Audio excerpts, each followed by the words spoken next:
Mary, I think we're going to start with you. So, Dr. Mary B. Harms, if you'd like to just introduce yourself, tell us how long you've been teaching at Smith, and then we'll start talking about some questions. Okay, thank you again for asking me to speak today. I have been at Smith for 20 years.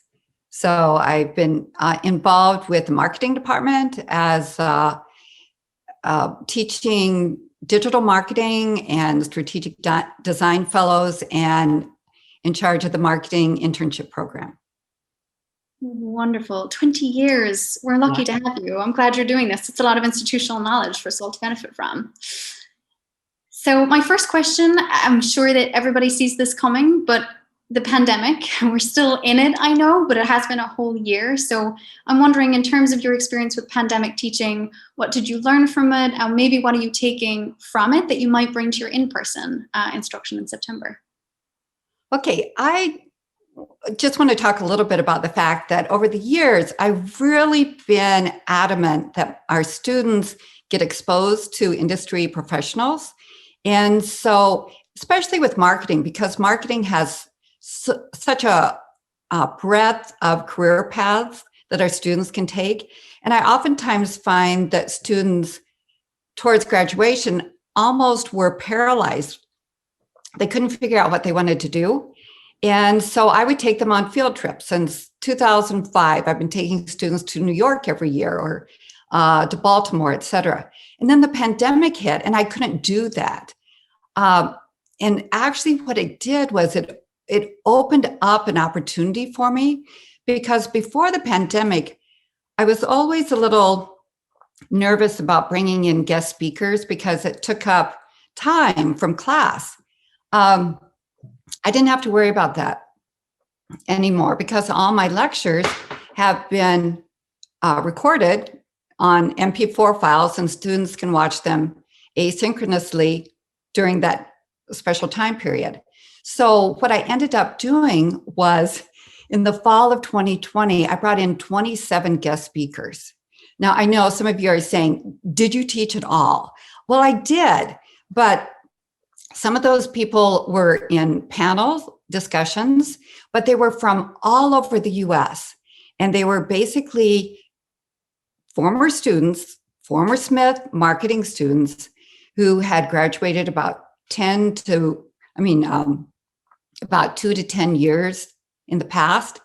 And so what I found is that the Smith School does a great job of bringing in CEOs, but this way the students could talk to individuals who were very relatable.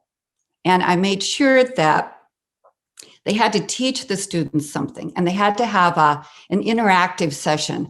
Like they would say, okay, I recently had this challenge, and they would give the scenario. And then they would say, here are 3 different ideas that I considered. Which one do you think I chose and why? And so it really got the students involved. And like I said, they're relatable. The younger alums are motivating because they will talk about what they wish they had taken or done at Smith. And I could tell the students, my current students, that, and they would just kind of look at me like, well, yeah, she's like my parent. But when they hear it from a recent alum, they listen. And like I said, they're engaging because they still remember what it was like to sit in that classroom and hear from a guest speaker. So I learned a lot. I did when I took the students on field trips, but so much that I could incorporate into my class or into the curriculum. And just yesterday, I watched a seminar on how marketing students can get jobs after graduation. And the speaker talked about the fact that 75% of the jobs are acquired through networking. And she then went on to say she sees so many college students today hide behind a screen, their internet screen. They apply on Indeed and LinkedIn and hire Smith, but they don't really know how to network. And so by bringing in these younger alums, these professionals, they see that they're just like them, the current students, except that they have experience and maybe a family and more bills to pay, et cetera. So in fact, last week I had one of my favorite speakers. He's been out about 10 years, although he hates it when I mention that. But he is a vice president for strategy at Edelman, which is a global PR firm. And he talked about, what he does. And afterwards, I got an email from a student saying, thank you. Here I've been taking this capstone course in marketing strategy, and I really didn't even know exactly what I could do with my major. And now I know. So I really feel that the pandemic has given me a lot of opportunities. I started a mentoring initiative with an advertising firm, BBDO, global advertising firm. And this once again came about from an alum who approached me in October and said, hey, we really want to encourage diversity in the advertising industry. Could we possibly do some type of initiative with the Smith School? And so I jumped at the chance. And so now my design fellow students are being mentored by marketing and advertising professionals in San Francisco. And once a month, they hop on Zoom and learn about the advertising industry. So, a year ago at this time, I never dreamed that some of these opportunities would have happened, but I'm grateful for them. Thank you so much, Mary. I think it's always interesting when I hear a faculty talk about wins that are a little bit outside of the classroom, right? Because I think sometimes we have content and we've got things that we want to cover and things we want to get through.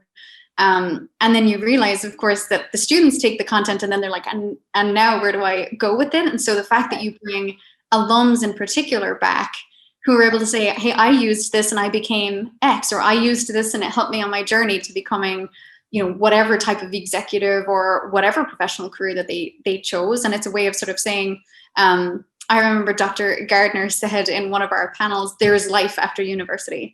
And I think that it's a good reminder to them right in the moment, right? And like you said, also a networking opportunity. So I appreciate you sharing that with us. Michael, I'm gonna have you hop on next to think about the same question.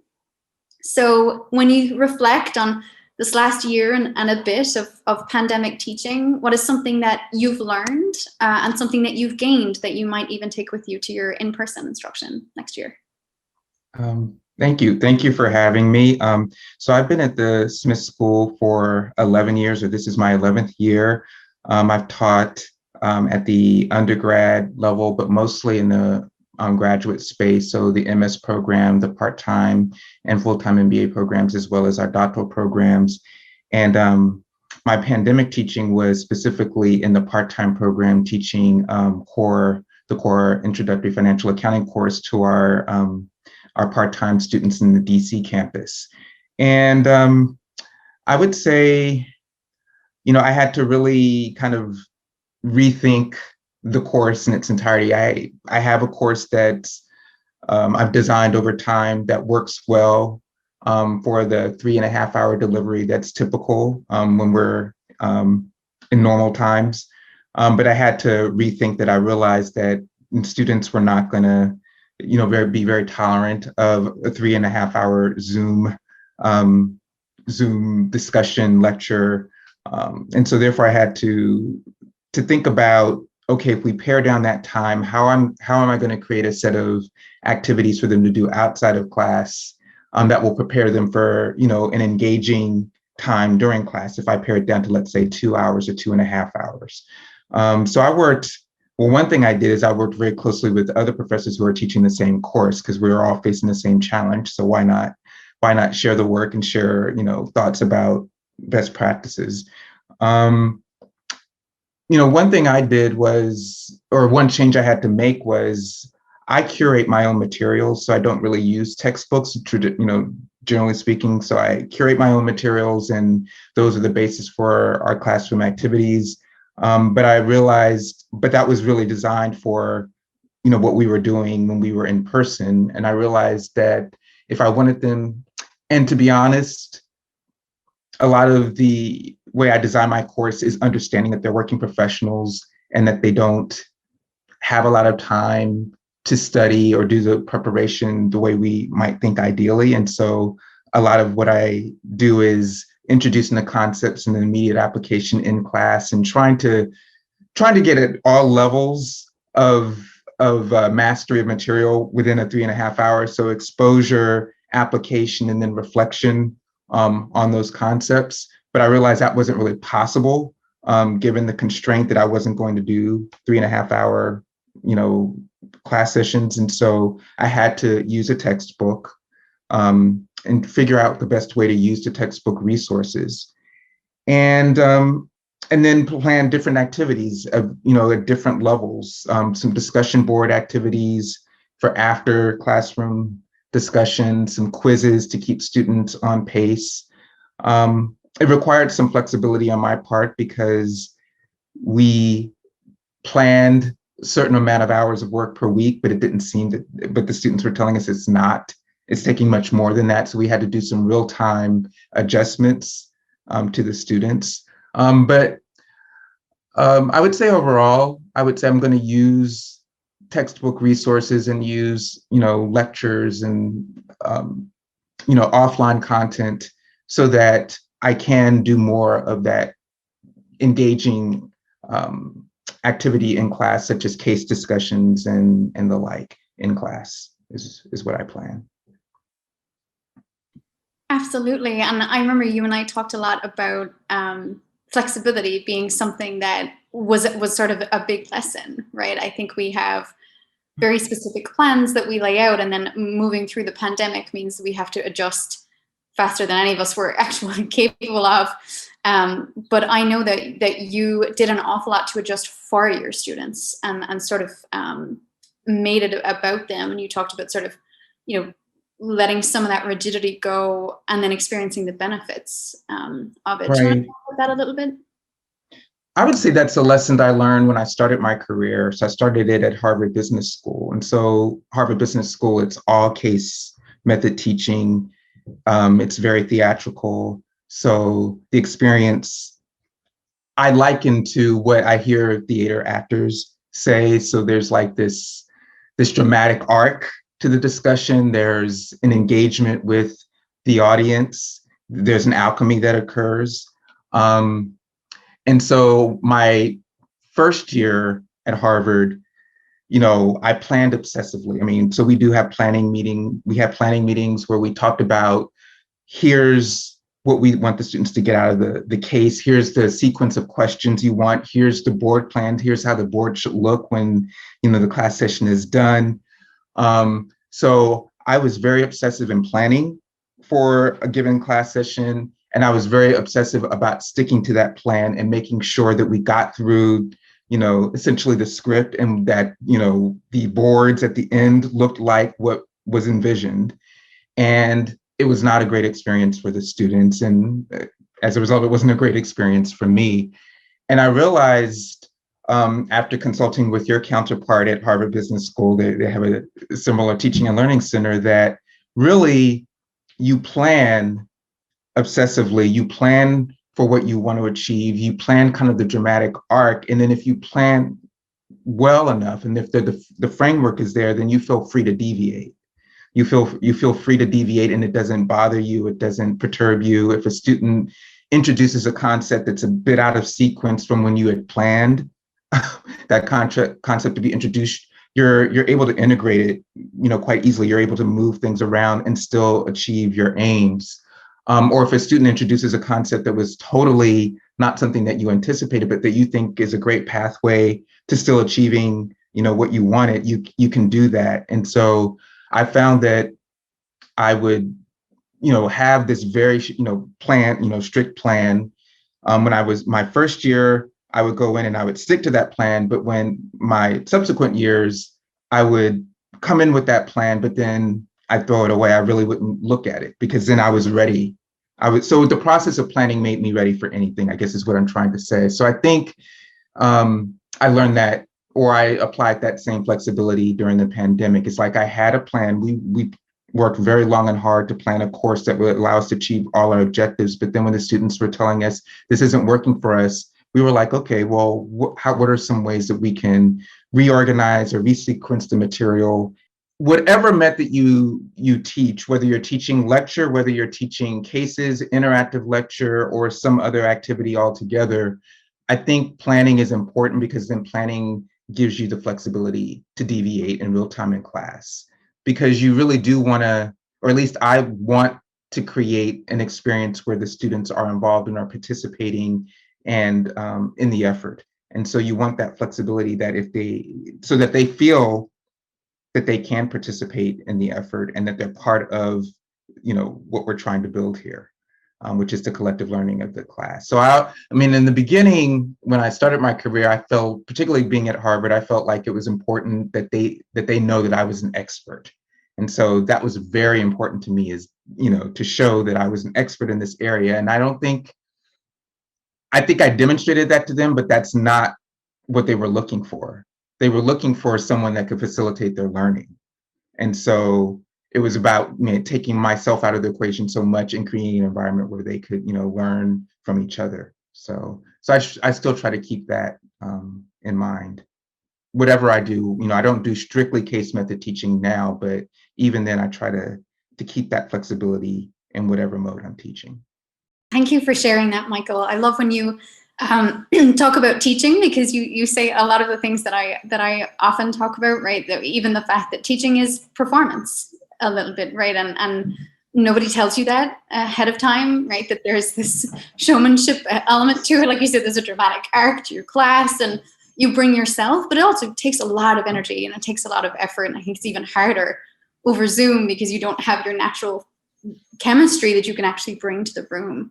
And so I think being flexible to what, like you said, right, what Zoom looked like, much as 3.5 hours would have been optimal content wise, we've all tried that, of sitting in front of Zoom for 3.5 hours. It's just not successful for any type of learning or really any human needs being met. And so I think it's really good that you adapted and that you do make your class about your students.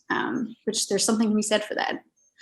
So I appreciate you. Relly, how are we doing microphone wise?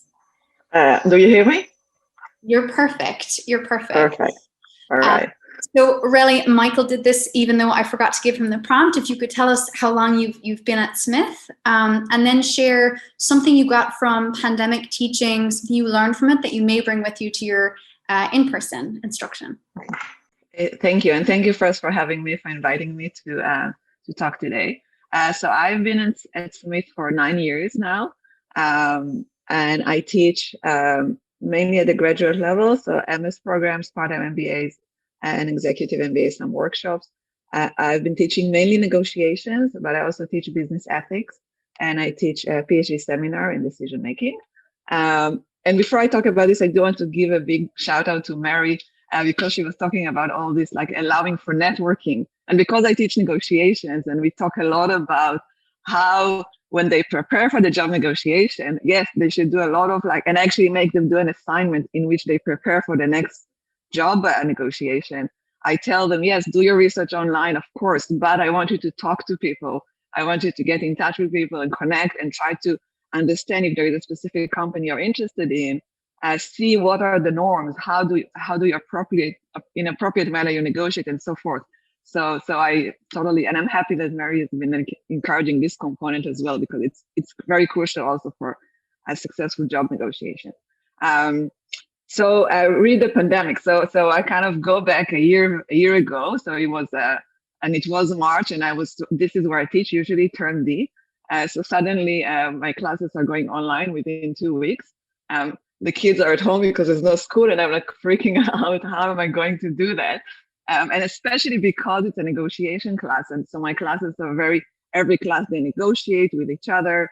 And then they come to me personally and tell me the outcome of the negotiation. I quickly put it on my computer so they can see the outcomes, everyone. And then I projected and we talked about the outcome and the strategy. And then I thought, oh my God, it's going to be so crazy even to distribute the raw materials for them, because they have to have confidential materials. Usually I would give them in class in 2 colors printed, so they know who is who in negotiating. Now I have to distribute online, and sometimes people don't show up, so I need to rearrange groups. And then even coming back, even if I would send them to breakout rooms, coming back to me and giving me the outcome would take so long there. So I was like, this is not going to go well. And I should say that I always, before, I never wanted to go to online teaching, and I love being like in the class.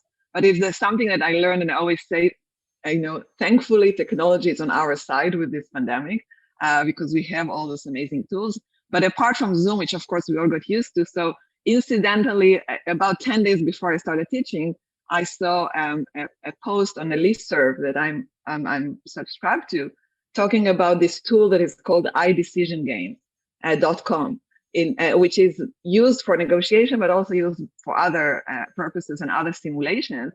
And someone recommended trying this tool, and actually the CEO of the company said that because of the pandemic, he offers this tool free for professors who want to use it for the last spring when the pandemic just started.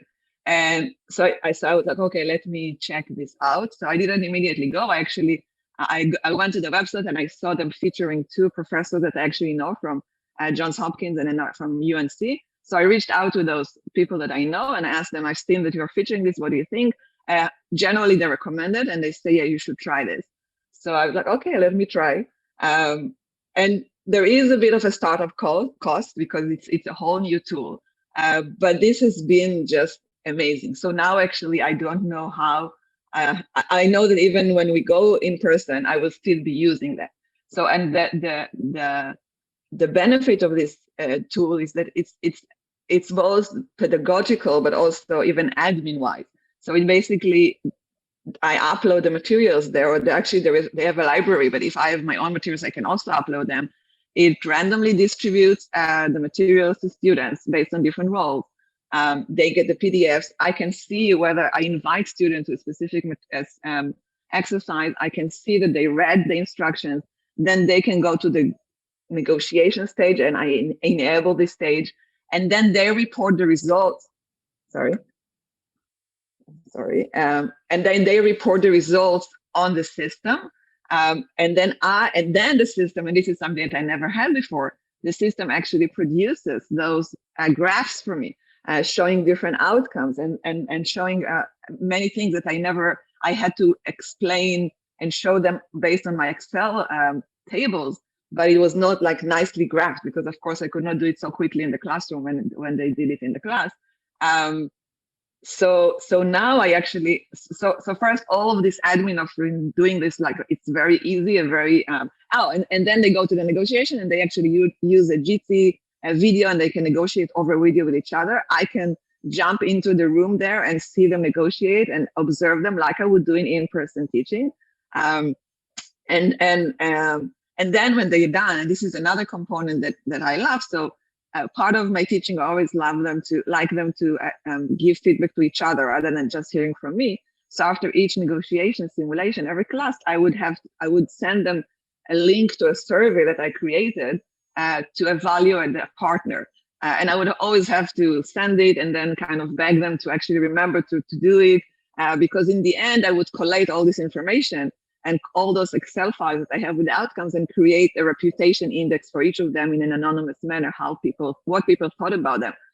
So with this system, actually part of them giving the outcome, I realized that I can add questions about assessing your partner. So it automatically, when they finish negotiating, they actually, as part of this, they actually need to give this feedback. So now I actually do not have to create those different survey links. It's done through the system. So most of them actually do that and submit an evaluation of their partner. So definitely this has been an amazing experience for me. And I realized that even teaching, for example, so there were kind of a more vague concept that I always had to explain, like in my field, for example, Pareto efficiency frontier.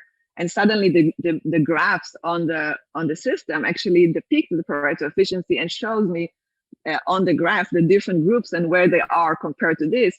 So when I share the screen with them and I show them the graphs, and it also they can also see them on their end, I can show them very vividly rather than abstractly. You see, this is this group, and then I can talk to this group and say, why do you think you reached a better solution with your cluster, or why did you not reach a very good outcome? Share with us. And it's all very vivid and easy to explain. So so this has been a really good experience.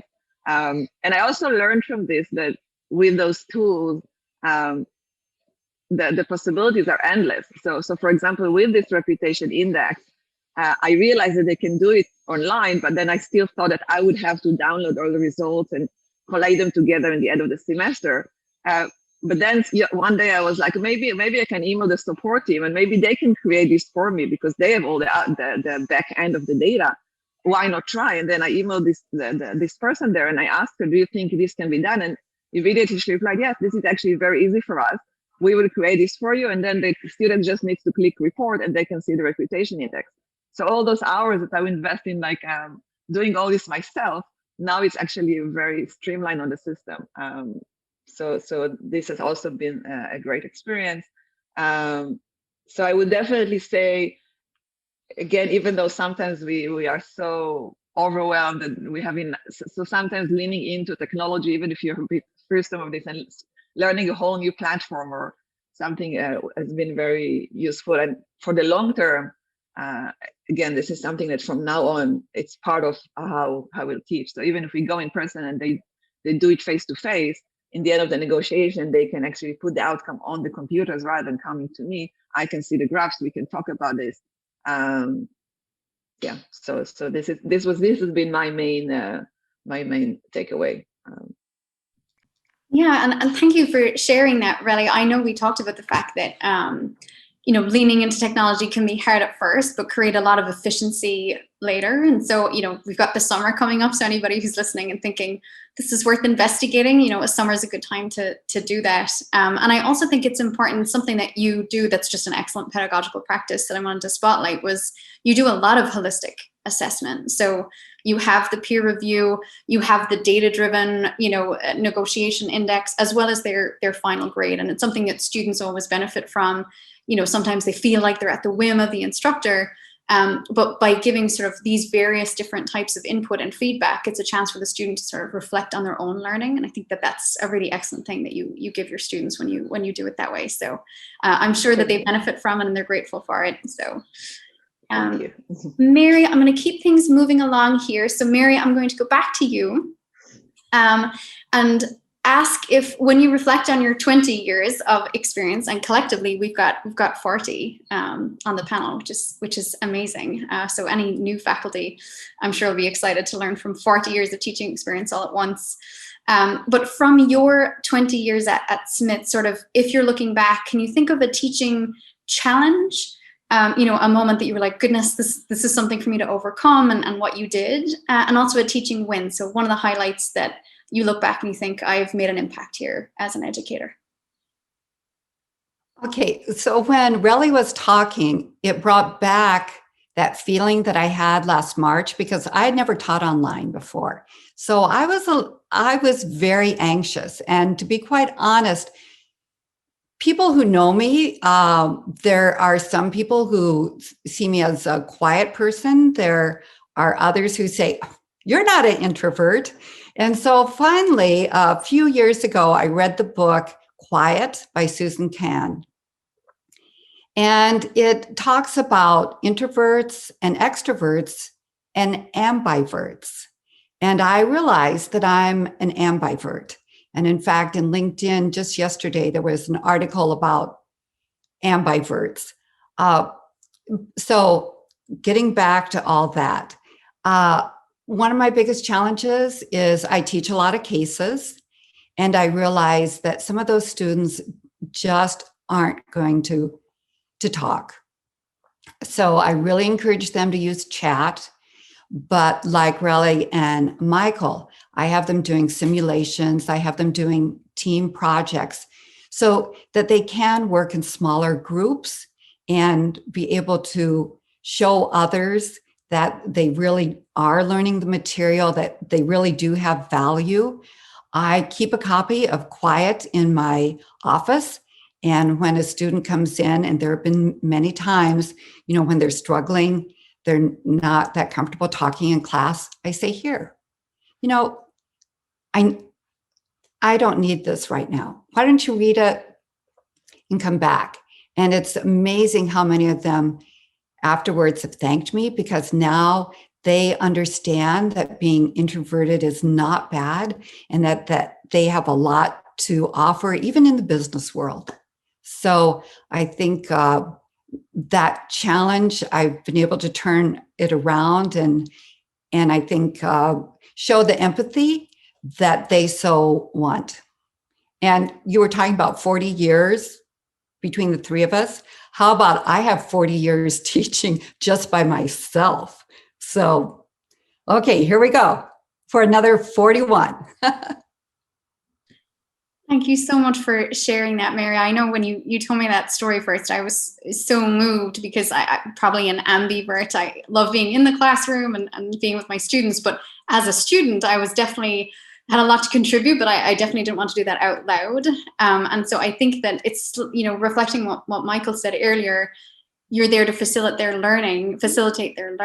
And I think that you sort of also give them an opportunity to shine their own way, right? In a way that sort of says, this is who they are, and this is what they have to offer. So I think that's a wonderful gift to be able to give people, particularly in the business school, which can look like success looks a certain way or sounds a certain way. And I think that it's a wonderful gift that you're sharing with them to do that.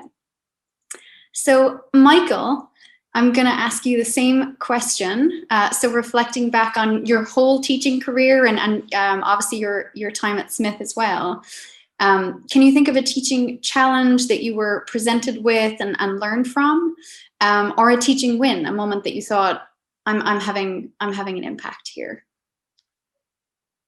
I could think of a few, probably building off of Mary's point. So I consider myself an introvert, and going back to my beginning of my career at Harvard, I mean, that's a very extroverted place. So how do you create this, very vibrant discussion in the classroom when you yourself are an introvert? And I realized, with the help of your counterpart there, that really it's about knowing your students very well and knowing all the experiences they have. Because really what you're trying to do is you're trying to collect and leverage all those experiences in the classroom, but you need to know your students very well in order to do that. And I found once I knew the students, obviously knowing their backgrounds, where they'd worked, and then having lunches with my students, or talking with them, showing up to classroom a little bit early and just, talking with them about, what their, how their weekend was or what their goals were. Over time, I got to know them very well, so that I knew who to call on when, to get what particular insights I wanted. And I realized, even though I'm not very witty in terms of humor, I could create a classroom that had levity in it by calling on the right people and allowing those moments to happen. So that's just building off Mary's point, because I would say I'm an introvert from a professor's standpoint, but trying to, appeal to probably most people are extroverts. So that's one challenge. But an ongoing challenge, I would say, teaching the introductory accounting class to MBA students is that most of them view it as medicine they have to take or some sort of hurdle, but not something they really want to do. And so how do you make something that they're already coming into the classroom thinking it's going to be an unpleasant experience? How do you, break down that barrier so that they're open to, what you're teaching, and they're open to how it could be useful to them in their careers? So for me, I just try to break down those walls. Initially, I opened the class with, a question of, a poll question of what accounting is, and I have them fill it out, and we build a word cloud, and I get it all out there in terms of, they say accounting is confusing, accounting is boring, accounting is detail, accounting is this. And so I get it all out there. And then I try to tell them, well, accounting can be those things, but it's so much more. Accounting really is the language of business. So I set that framework up front, and then I go back to it. So I tell them accounting really is about making information useful to you as a decision maker, no matter where you are in an organization. It's going to allow you to evaluate the success of your strategy. It's going to allow you to revise your strategy. It's going to allow you to allocate resources. It's a very powerful tool that's going to allow you to do so much. So you should really be excited to learn. And then accounting really isn't about rules, or not just about rules. It's a set of man-made rules to place order and structure on a complex enterprise. So really, it's your friend. Otherwise, how are you going to understand your business if you don't have some sort of organizing framework? So I think on that first day, I kind of get them intrigued. I kind of let them know that I understand this is where they're, where they are as they come in. But I showed them I'm excited about accounting, and it gets them somewhat, it draws them in a bit. And then I return to those themes. And throughout the course, I show them that, oh, well, here's one way of accounting for it, but here's an alternative way of accounting for it. And really, what are the principles that might guide which choice we might make and how to account for something? Because there's more than one way to account for something that will still allow you to, be in compliance with the accounting equation. So how do you decide?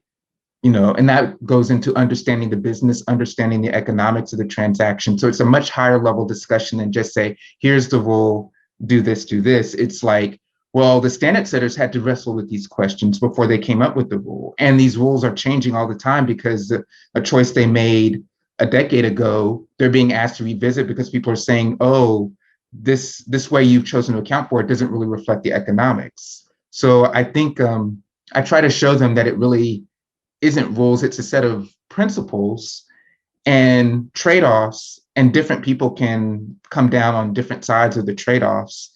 And just because you have a different judgment doesn't mean you're wrong. It just means you're making a different trade-off than someone else. And so I try to have debates in class. They really try to get me to, so what is the rule? What is the rule? But I say, well, no, let's first, what do you think? What do you think? And then we can talk about the rule. And now you can know where standard setters came down when deciding.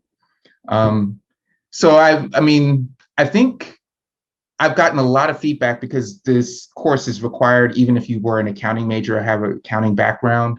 And I've gotten many people say, I have an accounting background. I may even have a CPA, but I never understood accounting like this before.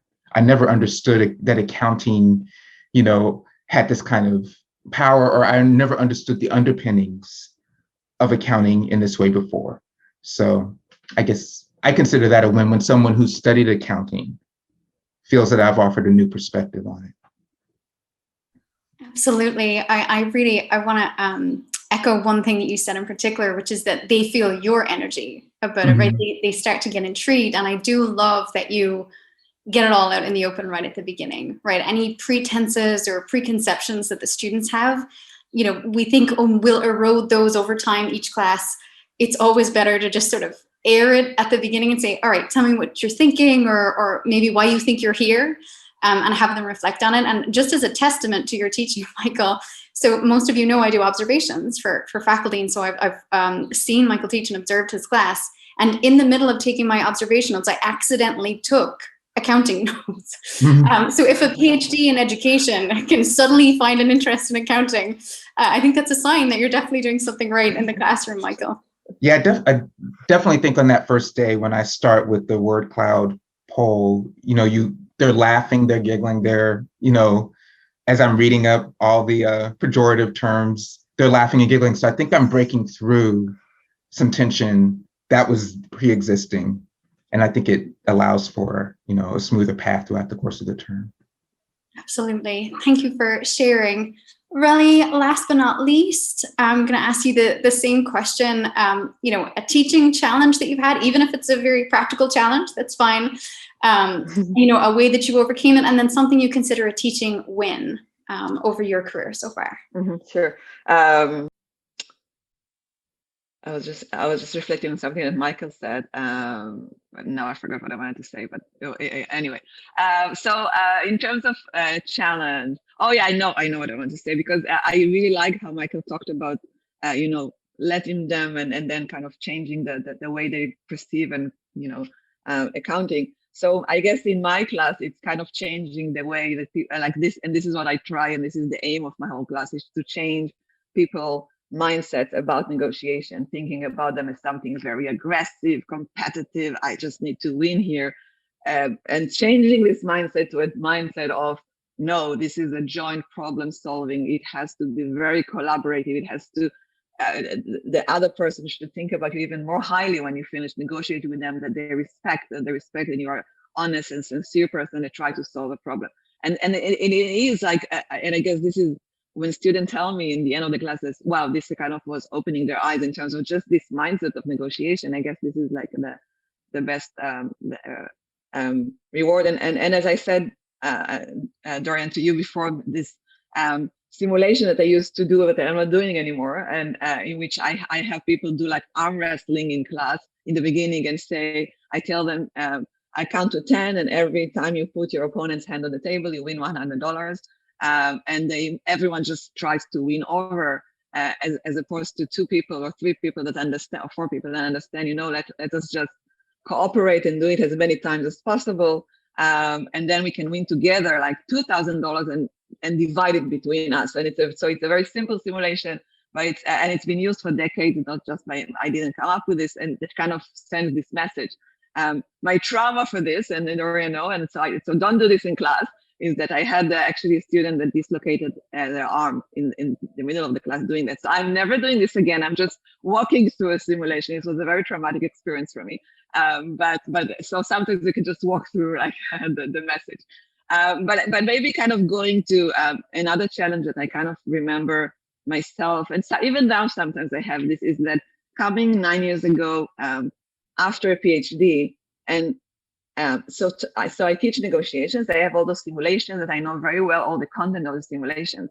But obviously, I'm talking to them about their job negotiation, and I always had this like anxiety during this class, because I was in I never really been in the corporate world. I've been in this like academic bubble. I don't know enough about job negotiation, doing it myself with corporations, with different industries.